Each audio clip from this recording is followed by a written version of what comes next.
KaraokeBooks. Rilla of Ingleside. Lucy Maud Montgomery. Audiobook. Chapter 25. Shirley goes. "No, Woodrow, there will be no peace without victory," said Susan, sticking her knitting needle viciously through President Wilson's name in the newspaper column. "We Canadians mean to have peace and victory, too.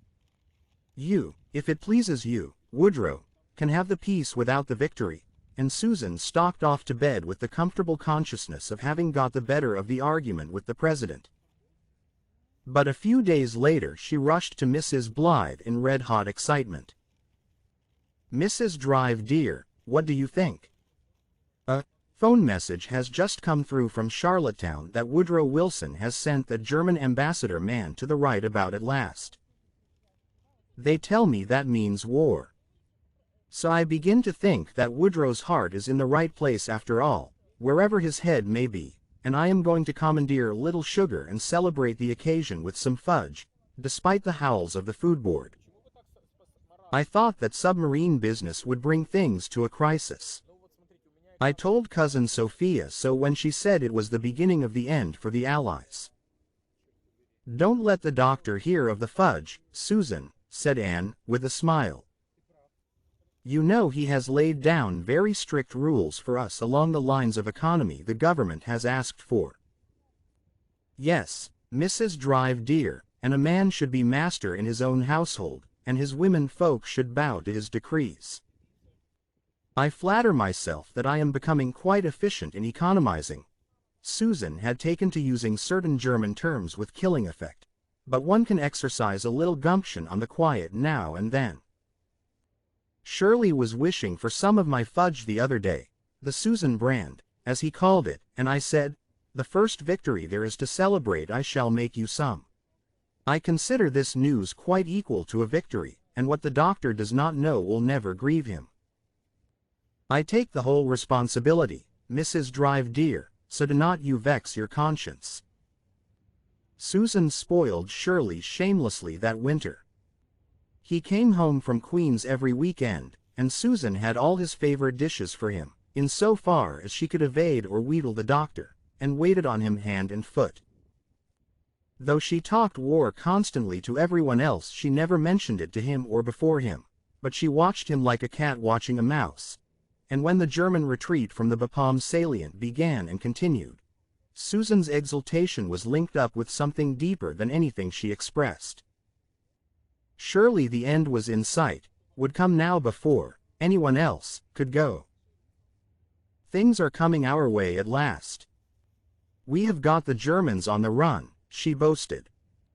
"The United States has declared war at last, as I always believed they would, in spite of Woodrow's gift for letter writing, and you will see they will go into it with a vim, since I understand that is their habit, when they do start.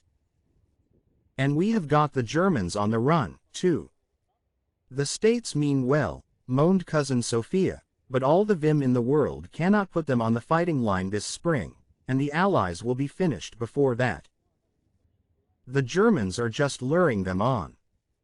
That man Simons says their retreat has put the Allies in a hole." "That man Simons has said more than he will ever live to make good," retorted Susan. "I do not worry myself about his opinion as long as Lloyd George is Premier of England. He will not be bamboozled, and that you may tie to. Things look good to me. The U.S. is in the war, and we have got Kut and Baghdad back, and I would not be surprised to see the Allies in Berlin by June, and the Russians, too, since they have got rid of the Tsar. That, in my opinion, was a good piece of work." "Time will show if it is," said Cousin Sophia, who would have been very indignant if anyone had told her that she would rather see Susan put to shame as a seer, than a successful overthrow of tyranny, or even the march of the Allies down under Den Linden. But then the woes of the Russian people were quite unknown to Cousin Sophia, while this aggravating, optimistic Susan was an ever-present thorn in her side. Just at that moment Shirley was sitting on the edge of the table in the living room, swinging his legs, a brown, ruddy, wholesome lad, from top to toe, every inch of him, and saying coolly, "Mother and Dad, I was 18 last Monday. Don't you think it's about time I joined up?" The pale mother looked at him. "2 of my sons have gone and 1 will never return. Must I give you 2, Shirley?" The age-old cry, "Joseph is not and Simeon is not, and ye will take Benjamin away." How the mothers of the Great War echoed the old patriarch's moan of so many centuries agone. "You wouldn't have me a slacker, Mother? I can get into the flying corps. What say, Dad?" The doctor's hands were not quite steady as he folded up the powders he was concocting for Abby Flagg's rheumatism. He had known this moment was coming, yet he was not altogether prepared for it. He answered slowly, "I won't try to hold you back from what you believe to be your duty. But you must not go unless your mother says you may." Shirley said nothing more. He was not a lad of many words. Anne did not say anything more just then, either. She was thinking of little Joyce's grave in the old burying ground over harbor. Little Joyce, who would have been a woman now, had she lived, of the white cross in France and the splendid gray eyes of the little boy who had been taught his first lessons of duty and loyalty at her knee, of Jem in the terrible trenches, of Nan and Dee and Rilla, waiting, while the golden years of youth passed by, and she wondered if she could bear any more. She thought not. Surely she had given enough. Yet that night she told Shirley that he might go. They did not tell Susan right away. She did not know it until, a few days later, Shirley presented himself in her kitchen in his aviation uniform. Susan didn't make half the fuss she had made when Jem and Walter had gone. She said stonily, "So they're going to take you, too." "Take me? No. I'm going, Susan, got to." Susan sat down by the table, folded her knotted old hands, that had grown warped and twisted working for the Ingleside children to still their shaking, and said, "Yes, you must go. I did not see once why such things must be, but I can see now." "You're a brick, Susan," said Shirley. He was relieved that she took it so coolly. He had been a little afraid, with a boy's horror of a scene. He went out whistling gaily, but half an hour later, when pale Anne Blythe came in, Susan was still sitting there. "Mrs. Drive, dear," said Susan, making an admission she would once have died rather than make, "I feel very old. Jem and Walter were yours, but Shirley is mine. And I cannot bear to think of him flying, his machine crashing down, the life crushed out of his body, the dear little body I nursed and cuddled when he was a wee baby." "Susan, don't," cried Anne. "Oh, Mrs. Drive, dear, I beg your pardon. I ought not to have said anything like that out loud. I sometimes forget that I resolved to be a heroine. This has shaken me a little. But I will not forget myself again. Only if things do not go as smoothly in the kitchen for a few days, I hope you will make due allowance for me." "At least," said poor Susan, forcing a grim smile in a desperate effort to recover lost standing, "at least flying is a clean job. He will not get so dirty and messed up as he would in the trenches, and that is well, for he has always been a tidy child." So Shirley went, not radiantly, as to a high adventure, like Jem, not in a white flame of sacrifice, like Walter, but in a cool, business-like mood, as of one doing something, rather dirty and disagreeable, that had just got to be done. He kissed Susan for the first time since he was 5 years old, and said, "Goodbye, Susan, Mother Susan." My little brown boy," said Susan. "I wonder," she thought bitterly, as she looked at the doctor's sorrowful face, "if you remember how you spanked him once when he was a baby. I am thankful I have nothing like that on my conscience now." The doctor did not remember the old discipline. But before he put on his hat to go out on his round of calls, he stood for a moment in the great silent living room that had once been full of children's laughter. our last son, he said aloud. A good, sturdy, sensible lad, too. Always reminded me of my father. I suppose I ought to be proud that he wanted to go. I was proud when Jem went. Even when Walter went. But our house has left us desolate. I have been thinking, Doctor, old Sandy of the Upper Glen said to him that afternoon, that your house will be seeming very big the day. Highland Sandy's quaint phrase struck the doctor as perfectly expressive. Ingleside did seem very big and empty that night. Yet Shirley had been away all winter except for weekends, and had always been a quiet fellow even when home. Was it because he had been the only one left that his going seemed to leave such a huge blank? That every room seemed vacant and deserted? That the very trees on the lawn seemed to be trying to comfort each other with caresses of freshly budding boughs for the loss of the last of the little lads who had romped under them in childhood? Susan worked very hard all day and late into the night. When she had wound the kitchen clock and put Dr. Jekyll out, none too gently, she stood for a little while on the doorstep, looking down the glen, which lay tranced in faint, silvery light from a sinking young moon. But Susan did not see the familiar hills and harbor. She was looking at the aviation camp in Kingsport where Shirley was that night. He called me, Mother Susan, she was thinking. Well, all our men folk have gone now, Jem and Walter and Shirley and Jerry and Carl. And none of them had to be driven to it. So we have a right to be proud.